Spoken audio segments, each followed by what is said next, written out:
First of all, to complete the following steps, it's necessary to have the LE300 already connected to the lead-acid battery. Therefore, we place the BOS Battery S next to the lead-acid battery connected to the LE300.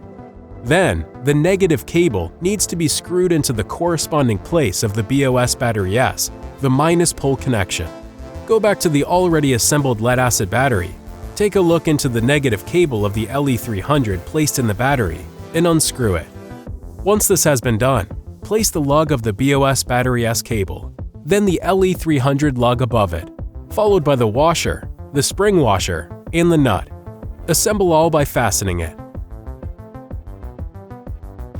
Repeat this process with the positive cable, the red one.